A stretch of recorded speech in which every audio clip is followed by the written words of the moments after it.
Part of preparing for this year, as we were talking earlier, is understanding the curriculum and the changes to the curriculum. Now, this year, I mentioned there is a new proposed leadership continuum that is going into place. Some of these components already exist. Some of them are being worked on by the ELB now, and there are a few pieces that the ELB is working on that is going to affect Team Quaestor come Balfour. So what they're trying to do with this proposed leadership continuum is actually create a leadership program in Sigma Chi, or a set of leadership programs in Sigma Chi, that from here on out remains consistent. For those of you that have been doing this for a while, you know, when we get to workshop, or if you're on another committee with your Grand Praetor, doesn't matter what position you had in Sigma Chi, every 2 to 3 years, things seem to change. And a lot of that has to do with our leadership cycle. And what some of the higher ups in Sigma Chi have said is this really the best format for us to have? It seems to provide a lack of clarity. So what we're going to do is we're going to try and create a leadership continuum that we continue to build upon year after year after year, you know, leadership group after leadership group, so that we have some consistency. And if you're online, you can see this on our presentation. If not, no worries. I'm going to kind of explain it. And I hope you guys know I'm going to fly through this, not because it's not important, but because right now we don't have a lot of information on some of these components that affect Balfour.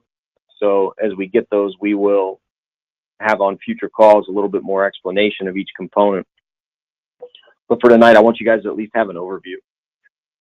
So the 4 components of the leadership continuum are compliance, or requirements, core member requirements, continuum electives, and alumni opportunities.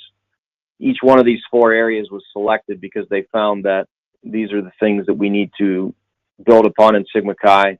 A couple of them, like the continuum electives, we don't really even have, but they felt the need to try and develop those. So the first thing under compliance requirements is going to be, as you can see, a code of conduct, statements on hazing, statement on drug and alcohol, RMF policy. They even have the Jordan standard listed there. So this is going to be more of the requirements that we expect the members of Sigma Chi, whether they're alumni or undergraduate, to follow. The next component is some of the more upfront programs that we have that many of us know of. That's the core member requirements. These are things like P4B. P4B is obviously now an established program that Sigma Chi is going to be using.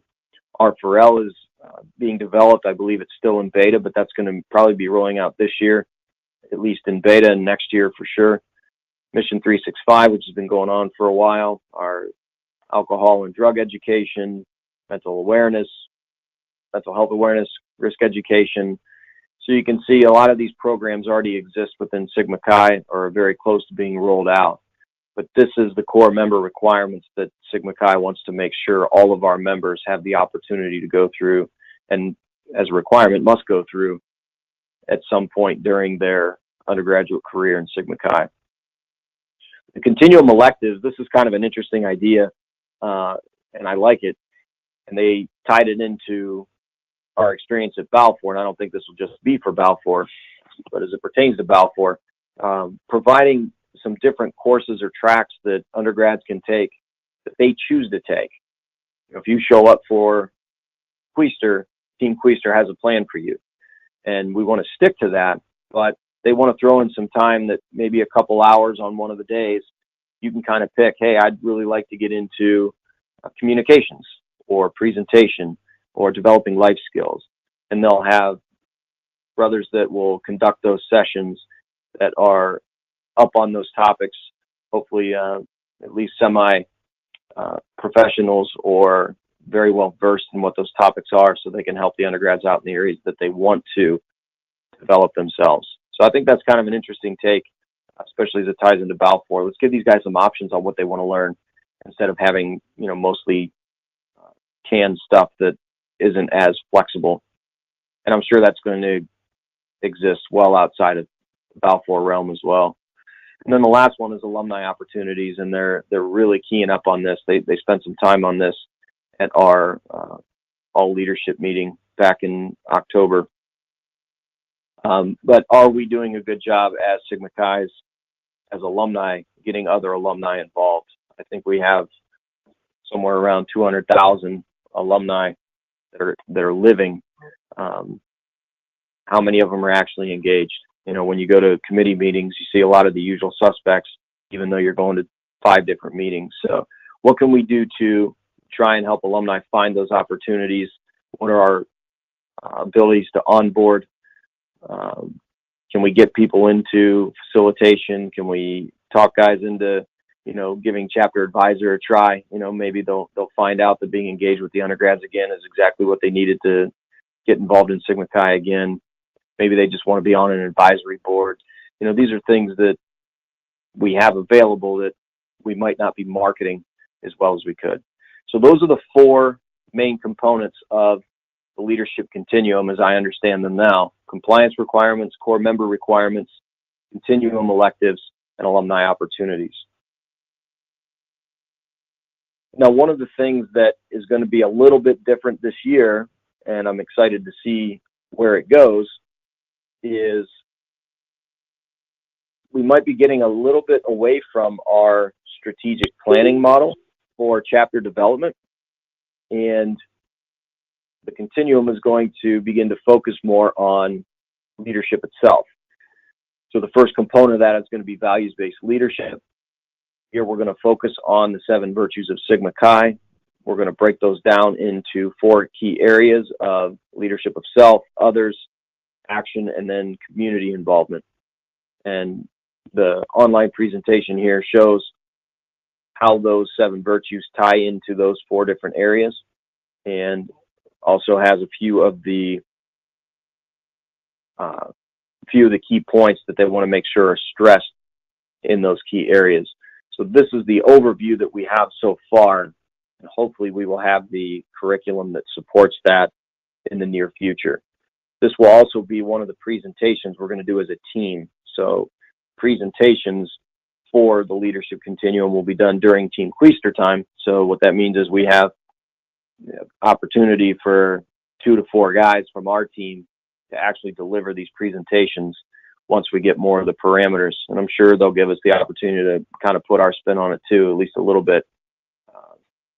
But we're going to be presenting that information to the undergrads, the first one being values-based leadership, and then we're going to tie that into our discussions, not just chapter, but Team Quaestor as well. The next thing they want to focus on in the continuum is the feedback loop. So they want to use something called the risk feedback model. And the risk feedback model has to do with reporting, impact, specify, and consequences as it relates to feedback. So we want to start looking at our current behaviors. And again, this is going to fall a lot on the undergrads. What are our current behaviors and what impact are those having on our chapter? What are the preferred behaviors that we should specify we want our chapter to have? And then what are the consequences of those changes? And I haven't seen any additional information on this and how it's going to tie into Team Quaestor or the chapter discussion. But like I said, when we get more clarity on that, Pete and me and a couple of the other guys that have been working on the curriculum, and anybody that's interested, let me know. We're going to be incorporating that hopefully in the next month or 2 into our curriculum as well. Big one they're stressing, and this goes in with risk management, is bystander intervention, the stop plan, so safety talk, opposition, and plan. And what they kind of gave us in a brief overview of is we want our guys to be able to respond quickly to things they know should not be happening. And with 40% of our chapters, I think roughly is the number they gave us, that are on some type of academic or disciplinary probation, are we actually giving them the tools they need to step in when necessary and stop some of the things that are going on that should not be within our chapters? Obviously, it's a very sensitive environment out there. We've got hazing stories that come out almost weekly now, and the punishments are very swift, and they reach beyond the organization that is at fault. You probably heard in the news that certain schools around the country have decided to suspend Greek activities altogether. for the entire Greek system when one incident happens. So we want to try and incorporate bystander intervention and be like, look, guys, when you see something that's going on that should probably not be going on, are you going to have the strength, the courage to step up and make sure that it gets stopped? So that'll be part of the continuum curriculum that we get as well. And I don't know how much of this will actually fall under actual Quaestor duties, other than the fact they're executive committee members and members of the chapter and should be looking for opportunities to stop things from happening that shouldn't anyway. So that was the third thing that they gave us this year, was bystander intervention. I believe the last component of the continuum for this year is going to be values-based decision-making. Those of you that have participated in Balfour in the past, this probably looks very familiar to you. We used to use the values-based decision-making model, and it's coming back around, and they want this to be part of the continuum moving forward. So we will be incorporating this into our curriculum as well.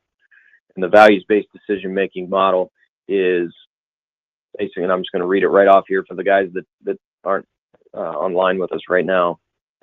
Analyzing to find an issue or problem, generating potential solutions, evaluating options against certain criteria, such as, is this just, is this the right thing to do? Is it consistent with the values of Sigma Chi and the values of the individual? Is it going to build upon our friendships and our brotherhood? How will this decision impact the community, and how will it impact my future? At that point, make the decision, and then create the action plans, action steps, and that could be more of the strategic planning that we're used to. We'll see what they put in that, and then follow up and review. So that's the overview of values-based decision-making, and as they lay out the platform more, we'll see if it mimics a lot of what we've seen in the past or what the changes are, but we'll make sure that we incorporate that into this year's model.